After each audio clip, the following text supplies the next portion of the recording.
Operation Graduation. The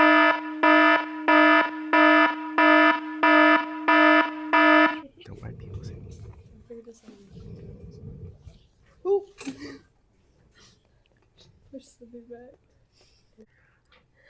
Welcome to this episode about child obesity. Child obesity is a growing problem in the United States, with large cities showing the largest percentages.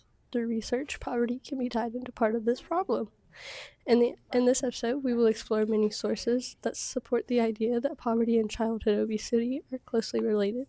We will also discuss the effects of childhood obesity on the child both now and later in life to spread awareness for such an urgent problem. I thought it was that. In today's episode, we talk about childhood obesity. Childhood obesity continues to rise at extreme rates in the United States, with cities such as Little Rock, Arkansas, and Memphis, Tennessee, showing some of the highest rates. In Memphis alone, they hold a 25% rate of childhood obesity in school-aged children, as well as 11.6% enrolled in WIC and 22.2% in 2022. Tennessee increased from 13.7% to its largest spike of 21.3% in 2021. It then decreased to 17.7% in 2022. For the first time in 5 years, Shelby County surpassed the state level with that 22.2%, in case you were wondering. Obesity is known to lead to major health issues such as sleep apnea, asthma, type 2 diabetes, liver problems, heart disease, high blood pressure, and other many issues. It can also lead to severe mental issues such as depression, anxiety, eating disorders. It is even known to cause self-harm. Childhood obesity can be closely tied to poverty, showing large percentages in programs like food stamps or WIC, where those are programs directly tied to poverty. Along with the rising price of groceries, we're also experiencing a spike in cost of medical care, which for children who face obesity problems, healthcare is already over $116 more than it would be for an average child, and with $310 more for those suffering severe obesity.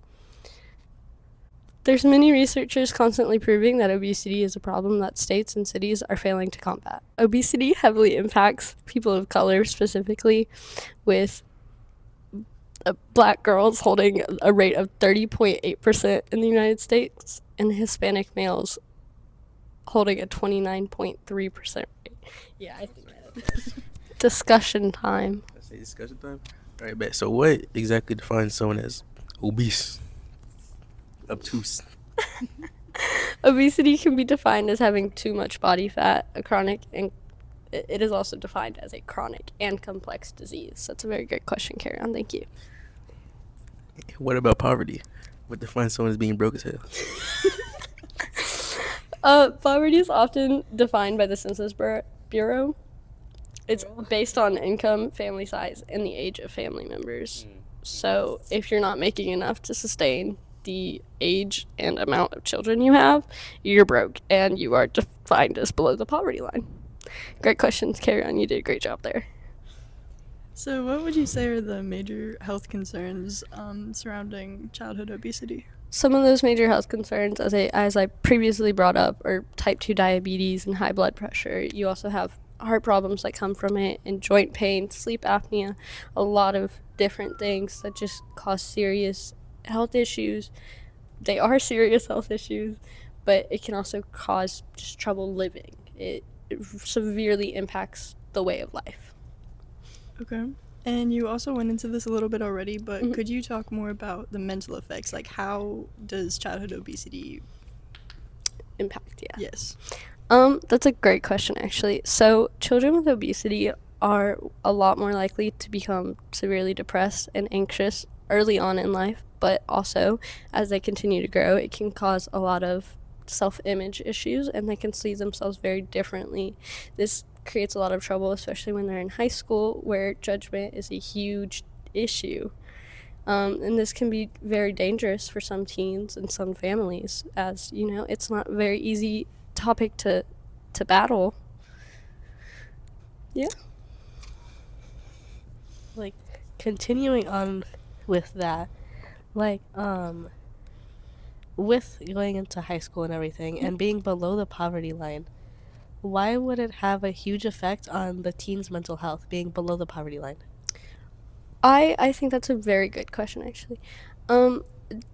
Being below the poverty line your whole life is already hard enough, and when you get into high school, you see all these people who have all these nice things, and you start to feel a little jealous. But then also the food, nutrition, you're not getting the same nutrition amount, and this can, one, lead to depression, which also can lead to childhood obesity, because some kids, when they get eating disorders, it's not starvation, it can be, severe eating. You can eat way more than you need to, and it becomes a problem in high school when you get all your peers judging you.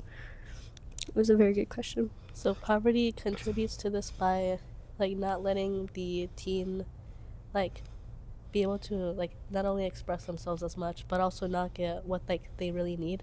Yeah, I think especially with a lot of these food programs that the states have set up, they're not sufficient enough yet to support teens and children in their growing bodies, because nutrition is not something that's a set amount from the beginning. As you grow, you need more and more and more. Very good question. And the last question I have is, how are people, like, trying to combat it? Like, what are, like, the things people are doing? There's a lot of research being done, obviously, trying to help with the treatments for it, but also with state laws stating, like, physical activity in school. That's a way they can combat it. Also, parenting, make sure your child's going out every once in a while, make sure your child's at the park. Encourage your child to get out of the house. Sorry. It can be a really hard thing to do as a parent, but also as an educator. You really just have to focus on the children and encourage them to do what's best for them, even if it's not something they want to do. So you talked about some solutions, but are there any ways that it can be prevented in a child's life, and are some of those preventions also the same as some of the solutions? I would say so, yes. I think they are some of the same things. I think one of the main things that me as a person, when I become a parent, I will look into is making sure my child stays active, whether that means just going out with them every day or putting them into a sport, which I think is also very good for self-image issues if they already are obese.